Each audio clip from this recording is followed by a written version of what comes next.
할렐루야. 오늘 말씀의 달 10월에 오늘 두 번째 주일에 말씀대로 여리고가 무너지다, 이런 제목으로 말씀을 좀 나누겠습니다. 오늘 말씀대로 이루어진 사건을 오늘 본문에서 말하고 있는데, 우리는 이 여리고가 성이 난공불락의 성으로 여겨졌던 여리고 성이 순식간에 무너지는 이런 큰 대사건, 기적이 일어났는데 오늘 이 내용을 함께 나누겠습니다. 그런데 어느 때부터인가는 성경을 보다가도 내 마음에 안 들거나 이해가 안 되면 이거는 있을 수 없는 일이야 하고 제외시켜 두신 분들이 있습니까?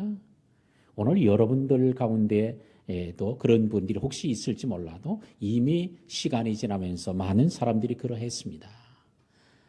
르네상스가 다가오고 인문주의가 발달하게 되고 이성과 합리주의가 점점 더 하나님 세상을 뒤엎어놓고 있을 때에 많은 사람들은 성경을 지금까지는 그냥 하나님의 말씀인 줄로 알고 그냥 믿었어요.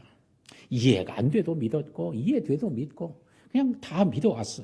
그런데 이런 것들이 세상의 풍조가 오늘 온 세상을 덮게 될 때 사람들은 이해가 되지 않으면 안 믿는 거예요. 도무지 합리적이지 않으면 믿지 못하는 거예요. 이게 기독교 안에도 교회 안에까지 들어왔어요.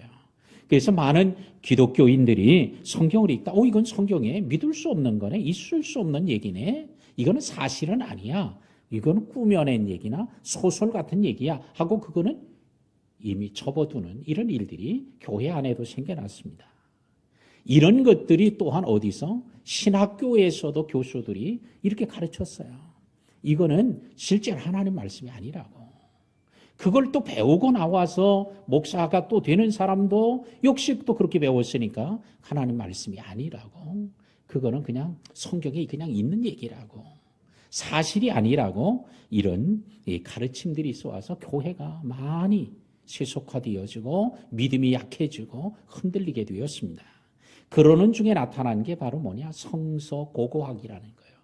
성경에 나타난 사건이나 기사나 장소, 지리적 위치, 이런 것들이 성경에만 있는 것이 아니라 실제로 있는 현장이라고 하는 사실을 찾아내는 학문이 그런 것이 발전하게 되는데, 이걸 우리는 성서고고학이라고 합니다. 그래서 이 성서고고학자들이 이제 여리고를 이제 조사를 한 거예요. 여리고 성이 무너졌다고 하는데 이건 말도 안 되는 얘기야. 옛날에 호랑이 담배 먹던 시절에 그냥 쓴 옛날 이야기, 전설과 같은, 신화 같은 얘기로 여기는 사람들이 있었습니다. 근데 성서고고학자들이 이제 여리고를, 성경에 보니까 여리고가 있고 또 지금도 여리고라는 동네가 아직도 있는 걸 보니까 이게 뭔가 관련이 있을 것이다 해서 그 여리고를 발굴하게 되었어요. 성서고학자들이 여리고 성을 발굴한 결과 성벽을 찾아냈는데, 그 여리고 성터를 찾아냈는데 그 성터를 찾아서 조사 발굴하는 거니까 성이 바깥에 성벽은 약 한 5m 폭이, 넓이가 그렇게 되고 안쪽 성벽은 약 1.8m 정도 되는 두 겹으로 된 성이었다는 사실을 찾아내게 되었습니다. 이거를 우리는 이중성 혹은 겹성이라고 말하는데요. 성이 하나만 돼 있어도 이걸 위로 넘어가서 정복하기 어려운데 넘어갔는데 보니까 또 성이 또 있는 거야. 그래서 여리고성을 난공불락의 성이라고 말하게 되는 것입니다. 또한 바깥 성벽이 5m 폭이나 되었으니 그 벽이, 성벽이 얼마나 두껍고 견고했는가를 보여주고 있습니다. 그리고는 이 여리고를 발굴해 보니까 불에 탄 잔해들을 발견하게 되었어요. 이 성이 불에 타는 흔적이 있는 거예요. 발굴해 보니까. 왜 불에 탔을까? 근데 성경에 다 불살랐다고 하는 기록이 성경에 나타나 있는데, 그래서 이 불에 탄 잔해들을 탄소 연대 측정법으로 오늘 연대를 찾아보니까 출애굽 시대에 여호수아가 활동했던 시기와 일치한다는 사실을 알게 되었어요. 이게 실제로 그때 있었던 사건이로구나 라고 하는 것을 알게 되고요. 그리고는 이 성에서 곡식 창고를 발굴했는데 곡식 창고 안에 항아리들이, 많은 항아리들이 있었습니다. 근데 항아리 안에 곡식이 담겨져 있는데 곡식이 가득가득 담긴 항아리들로 꽉 차 있는 거예요. 근데 그게 전부 불에 타버렸어요. 그래서 왜 곡식에 불에 탄 곡식 항아리가 이렇게 많이 있을까? 일반적으로 성은 비상시에 쓸도록 해서 곡식 창고에다가 곡식을 저장해 둡니다.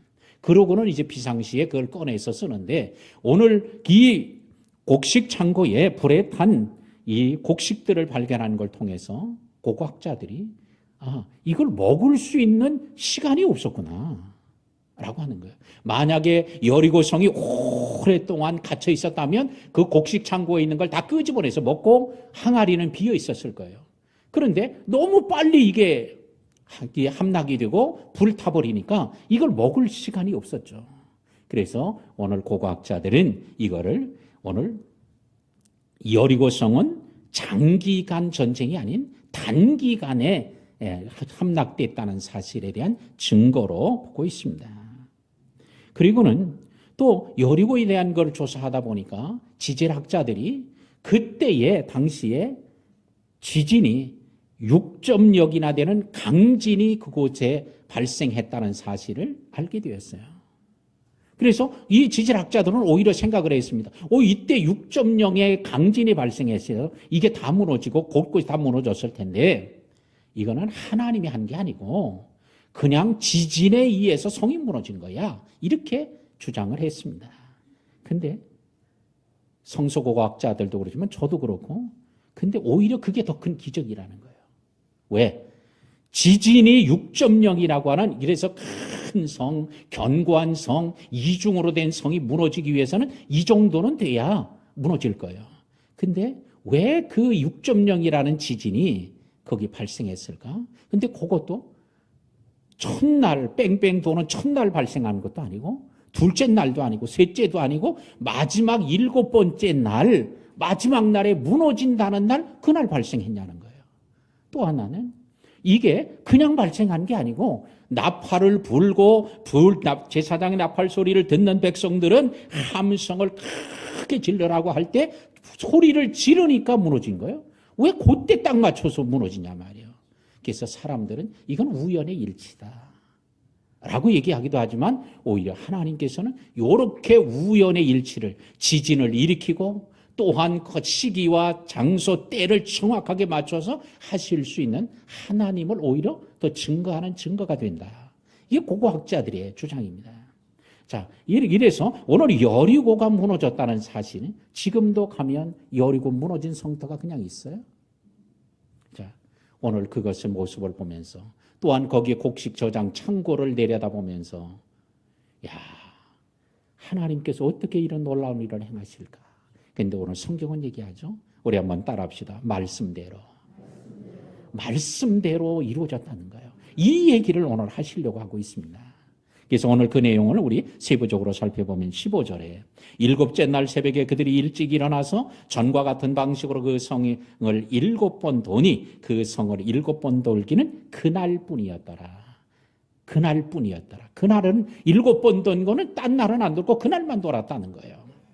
고대 사회에서의 전쟁에서 성을 함락시키는 일반적 방법이 있어요. 그 몇 가지 방법인데 첫 번째는 미리 성 안에 잠입해 들어가 있다가 자기네들 부대가 성 밖에 도착하면 성문을 몰래 싹 열어주어서 그 안으로 싹 부대가 들어가서 성을 점령하는 방법. 두 번째는 성을 뱅뱅뱅뱅 이렇게 돌아오면서 살펴보다가 제일 약한 부분, 그 부분을 약한 데를 부수든지 뚫든지 해가지고 글로 뚫고 들어가는 방법. 그 다음에는 그것도 안 되면 어떻게 해요? 성을 완전히 포위해서 차단해가지고 성에 개미 한 마리 못 들어가게 해서 오늘 곡식이나 식량이나 물이나 모든 생필품을 완전히 차단해서 그 안에 있는 사람이 가지고 있는 거 다 먹고 떨어지면 알아서 항복하고 문 열고 나오게 하는 이런 방법들이 고대 사회에서의 성을 일반적으로 점령하는 방식입니다. 그런데 오늘 여리고는 어떻게 해요? 전혀 당시에 성을 정복하는 방식하고는 완전히 다른, 합리적이지도 않아요. 비합리적이에요. 전술적인 것도 아니에요. 아주 무모한 것 같은데 하나님이 그렇게 하라고 했으니까. 그래서 매일 하루에 한 바퀴씩 돌라고 하니까 하루에 한 바퀴씩 돌아요. 여리고에 있는 여리고성 사람들은 지금 문을 꼬라 닫고 아무도 출입하는 자가 없었더라라고 하는 것처럼 성 안에 들어앉아 있어요. 왜? 지금 이스라엘 백성들이 광야를 지나고 홍해를 건너고 쭉 해온 소식을 너무나 많이 소문을 들었기 때문에. 그런데 더군다나 우기인데도 불구하고 요단강까지 건너온 걸 보니까 이건 뭐 그냥 이제 완전히 기가 다 빠져버렸어요. 넋이 다 나가버렸어요. 그러니까 바깥에 나올 수 없이 성 안에 들어가서 문을 콱 걸어 닫은 거죠. 근데 이스라엘 백성들이 와가지고는 성을 매일 오더니 주르르 와가지고는 한 바퀴 돌고 가고, 주르르 와서는 한 바퀴 돌고 가고, 매일 이래기만 한단 말이에요. 그게 도대체 뭐 하나 성 위에 올라가서 성루에서 아마 여리고 사람들이 내려다 봤을 거예요.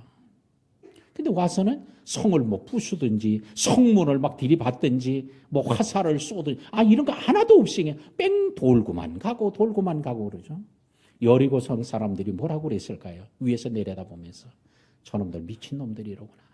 전쟁을 하러 온 거야. 놀러 왔다 가는 거야. 근데 아무 소리도 않고 그냥 돌고만 가는 거예요. 근데 마지막 날에는 또 일찌감치 와가지고는 7바퀴를 도는 거예요. 미쳐도 이제 저놈이 더 미쳤구나. 이랬을 거예요. 우리가 믿음의 생활을 하는 사람들, 말씀대로 살아가는 우리 성도들의 모습을 세상 사람들이 보면 마치 그와 같을지 몰라요. 저 미친 짓 하고 있네. 이럴지도 몰라요. 주일을, 안식일을 기억하여 거룩하게 지키라고 하는 대로 가야 할 때도 많고 모임도 많고 오라는 데도 많았는데 다 거절하고 오는 걸 볼 때 꼭 그렇게 믿어야 되냐. 이런 얘기를 들으실 수도 있고요. 오히려 여리고성 사람들처럼 저놈들 미친놈들이네 이럴지도 몰라요. 그러고 하는 거예요. 그런데 오늘 비전략적이고 비선술적이고 비합리적이고 무모한 것 같으나 오늘도 말씀대로 할 때 이 여리고가 무너진 것처럼 오늘도 하나님의 말씀대로 할 때 하나님이 역사하는 현장이 될 줄로 믿습니다. 자, 17절에 이 성과 그 가운데 있는 모든 것을 여호와께 온전히 바치되, 이 성에 있는 모든 걸 하나님께 온전히 바쳐라. 여기서 바치라는 단어는 두 가지 의미를 가지고 있어요. 하나는 온전히 봉헌하다. 온전히 하나님께 드림이에요. 그 다음에 두 번째는 진멸하다. 완전히 진멸하는 걸 얘기해요. 그러니까 하나님의 말씀에 순종하는 것, 온전히 바치는 것은 오늘 이처럼 하나님께 드림도 있지만 하나님의 말씀에 순종함에 있음을 보여주고 있습니다. 자, 기생 라합은 모든 건 다 바쳐라. 그러고는 모든 걸 어떻게? 기생 라합에 있는 모든 사람은 다 죽이지 말고 살려라. 모두 두 번씩 얘기를 하죠. 이건 뭐야? 완전히 온전하게 순종하도록 주께서 말씀하고 있는 것입니다. 자, 오늘 하나님께서 그리고는 나머지는 어떻게 다 불태워 버리도록 합니다. 그리고 불태우는데 불에 타지 않는 것, 19절에 보면 은금과 동철 기구들은 다 여호와께 구별된 것이니 그것을 여호와의 곳간에 드릴지니라. 이거 불태우는데 불이 안 타는 거예요. 은과 금, 동과 철 이런 걸로 만들어진 기구들 다 구별된 것인데 어디다가? 여호와의 곳간에 드리라 그랬어요. 여호와의 곳간. 여호와의 곳간이 뭐죠? 창고 아닙니까? 근데 창고에 이건 드리라는 거예요. 그걸 통해 보면 여호와의 곳간이 당시에 있었다는 거예요. 그럼 어디 있었을까? 오늘 성막에 아마 주변에 있지 않았을까? 보여져요. 하나님의 곳간. 말라기 3장 10절에 보면 우리가 잘 아는 대로 만군의 여호와가 일어나라 그러시면서 너희의 온전한 11조를 창고에 들여 나의 집에 양식이 있게 하고, 그 창고가 뭐요? 오늘 이 여호수아에 나온 곳간이에요. 똑같은 히브리 오차르라고 하는 그 장소입니다. 그곳에 드리라는 거예요. 오늘 은금과 동철로 만든 기구들은 하나님 구별해서 하나님 여호와 하나님께 곳간에, 이건 하나님의 곳으로 하나님 구별하시는 거예요. 그래서 하나님께 드리도록 했어요. 지금은 우리 11조를 창고에 드려 오차르에다가 오늘 드리도록 거기다가 하죠. 보관하게. 이게 하나님의 명령이고 말씀입니다. 자, 오늘 이렇게 하도록 하나님께서 미리 얘기를 하십니다. 미리 해놓고 20절에 이에 백성은 외치고 제사장들은 나팔을 불매 백성이 나팔 소리를 들을 때 크게 소리를 질러 외치니 성벽이 무너져 내린지라. 따라합시다. 성벽이 무너져 내린지라. 언제 무너져요? 크게 소리 질러 외치니 무너져 내렸다는 거예요. 자, 오늘 하나님의 말씀대로 저들이 돌라고 하면 돌고 소리를 지르라고 하면 지르니까 오늘 성벽이 무너졌다는 거예요. 자, 오늘 여기는 두 가지를 우리가 기억해야 되는데, 하나는 이스라엘 백성들이 해야 할 일이 있고요, 하나님이 하시는 일이 있다는 거예요. 이스라엘 백성들이 하는 일은 뭐예요? 도는 것 그들이 할 일이에요. 소리 지르는 것 그들이 할 일이에요. 근데 무너지게 하는 건 누가? 하나님이 하시는 일이라는 거예요. 근데 우리는 믿음의 사람들, 신자, 그리스도인들도 왜 걱정을 많이 하죠? 내가 돌고 내가 소리 지르고 내가 무너지게 해야 된다는 생각을 갖는 거예요. 안 무너지면 어떡하지? 그러니까 이게 걱정이 되는 거예요. 우리가 할 일은 우리가 그냥 하면 되는 거고, 그 다음에 하나님이 하시는 일이에요. 기도하는 거는 우리가 할 일이고, 응답하는 건 하나님이 하시는 일이야. 근데 응답까지 걱정을 해요. 응답이 안 오면 어떻게 하나, 뭐 이상하게 응답 오면 어떻게, 왜 그 걱정까지 하냐 말이에요. 그건 우리가 할 걱정이 아니에요. 하나님이 하실 걱정이지. 그래서 소리를 지르니 성벽이 무너져 내린지라. 성벽이 무너졌어요. 근데 여기 언제 무너졌을까? 소리를 지를 때 무너졌는데, 소리를 지르고 나서 1시간 뒤에 무너지기 시작했다. 한나절 지난 다음에 하루 지나니까 무너지기 시작했다. 아니, 한 달 지나니까 무너지기 시작했다. 여러분들은 언제일 것 같아? 즉시? 할렐루야. 성경에 즉시라고 안 나와 있는데 어떻게 알았을까? 예. 오늘 우리말로는 번역이 안 된 게 하나 있어요. 번역을 하기가 너무 어려운 부분이 있어요. 그건 뭐냐? 외치니 성벽이 무너진지라 할 때, 외치니 하고 성벽이 무너져 내린지라고 그 사이에 히브리어에서는 하나 글자가 하나가 있어요. 근데 그걸 우리말로 번역하기 어렵다는 거예요. 그 단어가 바로 뭐 영어로는 and라고 번역을 하는데, 그 and라고 번역해도 이건 번역이 제대로 되는 게 아니에요. 소리를 외치니 그리고 무너져 내린지라. 그런 번역을 해도 이게 정확하지 않아요. 소리를 지를 때 계속 행동이나 모든 과정이 연속적으로 이어질 때에 그 단어를 쓴단 말이에요. 근데 여러분은 그것도 모르는데 즉시 무너졌대. 이건 뭐예요? 하나님의 이건 은혜예요. 왜? 성경이나 뭐 히브리어를 몰라도 하나님이 그렇게 깨달아 알게 해주시는 거야. 그걸 믿게 해주시는 거, 이건 은혜예요. 예? 그러니까 우리가 은혜 받은 성도들은요, 하나님의 성경을 읽으면 성경을 잘 몰라도요, 이게 막 이해되고 깨달아지고 막 믿어진단 말이에요. 그러니까 성경을 읽으면서 아멘이 나오고 막 감사가 나오고 막 이렇게 돼. 근데 이게 은혜를 경험하지 못하고 하나님을 만나지 못한 사람은, 이런 사람은 어때요? 성경을 읽어도 이게 안 깨달아진다니까. 소리를 외치니 무너져 내린지라. 뭐가 무너져?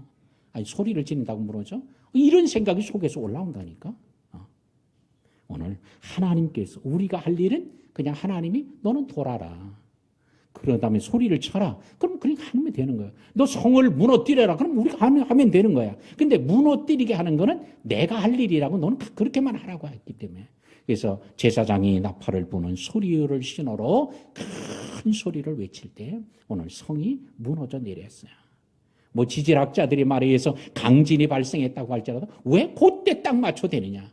이런 우연의 일치는 누구에게? 우리 기도하는 성도들에게 아주 너무나 많이 나타난다는 거예요. 이런 믿음 없어도 이런 우연의 일치가 많아져서 여러분들을 보는 사람들이 어떻게 당신은 그렇게 우연의 일치가 그렇게 많이 일어나냐고, 이렇게 여러분들을 보고 하나님의 살아계심을 보게 하는 이런 요셉과 같은 우리 성도들이 되기를 축복합니다. 21절에 성 안에 있는 모든 것을 온전히 바치되 남녀노소와 소와 양과 나귀는 칼날로 멸하니라. 자, 성이 무너졌어요. 성 안으로 들어갔어요. 성 안에 있는 모든 걸 취합니다. 그런데 오늘 여기서 남녀노소 다 죽이도록 진멸하도록 하죠. 그 다음에 모든 걸 다 불태워버리도록 하고 모든 짐승을 다 멸하도록 합니다. 왜 이렇게 했을까? 하나님은 오늘 가나안 땅에 대한 심판의 첫 모습을 보여주는 거예요. 오늘 첫 열매, 첫 것은 하나님의 것이라고 하는 것대로 가나안 땅에 들어가서 첫 번째 성읍 다 내 것이다. 그래서 오늘 내 것으로 하라고 하는 게 하나도 없다는 거예요. 여기서는 다 하나님께 온전히 바치라는 거예요. 다 진멸하라는 거예요. 그래서 온전히 바치라는 말이 두 가지 의미가 있다는 얘기가 바로 거기서 나오는 거예요. 자, 그런데 오늘 그들이 생각을 했을 거예요. 아니, 이 많은 사람을 그냥 죽이는 것보다는 끌고 와서 우리 집에서 빨래도 시키고, 애도 보게 하고, 또 밥도 시키고, 뭐 장작도 패게 하고 이러면 얼마나 좋겠어요? 근데 그냥 다 죽여버리라고 하니까. 이 짐승들을 끌고 와서 우리 집에서 쓰면 얼마나 유용하게 쓸 수 있겠어요? 오늘 소도, 양도. 자, 소는 뭐 할 때 쓰는 짐승이에요? 농경사회에서 아주 반드시 필요한 동물이죠. 자, 양은 뭐예요? 그들의 양식이 되는 거예요. 예, 고기도 또한 그들이 그 짜내는 젖도 귀한 양식이 됩니다. 나귀는 어떤 거예요? 그들이 타고도 다니고요. 물건도 운반하고요. 먼 길을 다닐 때 오늘 나귀를 타고 다녀요. 솔로몬이 왕으로 즉위식을 할 때 뭘 타고 가요? 리무진 타고 갔다니까? 안 믿네요, 다. 왜? 그때 리무진이 뭐예요? 나귀요, 나귀. 솔로몬이 나귀 타고 가서 왕의 즉위식을 했다고 하면 우리가 믿어지겠어요? 성경에는 그러니 나귀를 타고 갔단 말이에요. 그 당시에 나귀가 리무진 역할을 한 거예요. 그런 정도로 귀한 건데도 다 칼날로 멸했다. 하나님의 말씀대로 순종하는 모습을 보이고 있습니다. 오늘 여리고 성 안에 있는 모든 건 하나도 없이 멸절함으로 하나님의 마지막 날에도 이런 심판이 있을 것을 보여줍니다. 예외 없이 마지막 날에 최후 심판의 날에 심판하게 될 것입니다. 이제 말씀을 맺겠습니다. 여리고 성이 무너질 때 이스라엘 백성들이 할 일은 성을 도는 거예요. 소리를 지르라고 할 때 지르는 거예요. 오늘 그때 하나님이 하실 일을 행하셨습니다. 오늘 그렇다고 해서 누구나 돌고 소리만 지르면 다 자기 것이 되고 하냐? 절대 그렇지 않습니다. 당연히 그럴 수 없어요. 하나님이 이렇게 하라고 할 때만 하나님이 일하시는 거예요. 집에 가다 보니까 좋은 집이 있네. 저 집 내 집 됐으면 좋겠다. 그러고 매일 가다 막 7바퀴씩 돌고 간다고 여러분 집 되면 얼마나 좋겠어요. 근데 그런 일이 안 일어난다니까. 근데 언제 일어나요? 하나님이 그렇게 하라고 하면 그 일이 일어나는 거예요. 제가 이제 늘 얘기합니다만은 이제 교인들도 그렇고요. 교회도 하나님이 교회를 거기도 지어야 되는데 거기를 뺑뺑뺑뺑 7바퀴 돌고 맨날 돈다고 그게 교회 터가 되는 거 아니에요. 하나님이 그것을 작정하시고 그렇게 하게 해야 되는 거야. 근데 그렇게 안 하는데 자기 혼자 했다? 그럼 뭐가요? 나중에 응답이 오는 게 아니라 시험이 온다니까. 왜? 내가 했는데도 왜 안 되냐? 이러고. 그러니까 하나님이 말씀할 때 베드로가 무리를 걸었잖아요. 근데 그게 평생 한 번밖에 없었다는 거예요. 그가 무리로 걷는 능력을, 은사를 주었다면 맨날 무리로 걸어 다녀야 될 거 아니에요? 맨날 요단강 건너가거나 갈릴리 바다 건너갈 때 배 안 타고 그냥 걸어서 그냥 가면 얼마나 좋아. 뛰어가면 얼마나 좋아. 근데 한 번밖에 없었다. 왜? 하나님이 그에게 무리를 걷게 할 때도 뭐예요? 이리로 내게로 오라. 오라고 하니까 무리로 걸은 거예요. 하나님이 말씀하지 않으면 무리를 걸을 수 없는 거예요. 오늘도 하나님이 말씀하는 건데 우리가 하라고 하는 거, 우리 하는 건 우리의 몫이야. 그 다음번엔 누가? 하나님이 무리를 걷게 하시든 아니면 여리고를 무너뜨리게 하시든 뭘 하시든 그건 주님이 하시는 거예요. 그러니까 우리가 할 일만은 한다. 근데 무엇대로 해야 돼요? 무엇대로? 말씀대로. 자, 오늘 우리는 이 시간에도 오늘 여러분들이 말씀을 설교를 듣거나 읽거나 필사하거나 묵상할 때 하나님이 여러분들에게 하시는 말씀을 듣고 그 말씀대로 순종하며 행하는 우리 결단을 하는 시간이 되기를 바랍니다. 여리고성은 가나안 땅의 길목에 들어가는 첫 번째 길목이잖아요. 근데 그곳을 통과하지 못하고는 가나안 땅을 정복할 수가 없어요. 그런데 오늘 이와 같이 우리들에게도 여리고와 같은 이런 무너지지 않는 것, 우리의 힘으로 해결할 수 없는 이런 난공불락의 과제와 같은 이런 여리고성과 같은 것들이 있었다고 할지라도 오늘 하나님의 말씀에 순종하면 그것도 무너진다라고 하는 믿음을 갖고 오늘도 하나님의 말씀에 순종해야 하겠습니다. 오늘도 가장 이 여리고 성보다 더 무너지기 어려운 것이 있다고 하면 우리의 마음, 생각이에요. 수십 년 교회 다녀도 수십 년 말씀을 들었어도 안 변하는 거예요. 내가 가지고 있는 생각, 내가 가지고 있는 고집 안 변하면 안 돼요. 오늘 그런 것까지도 무너지고 하나님의 말씀대로 사는 이런 은혜가 오늘 있어지기를 바랍니다. 사랑하는 성도 여러분, 오늘도 우리의 마음속에 있는 이런 쓸데없는 여리고성과 같은 이런 생각, 마음도 무너지고 견고한 사단의 진, 사단이 역사하고 진추고 있는 것들도 무너지고 오늘 여리고가 무너짐으로 젖과 꿀이 흐르는 가나안 땅을 시온의 대로처럼 가는 우리 모든 성도들이 되기를 주의 이름으로 축원합니다. 하나님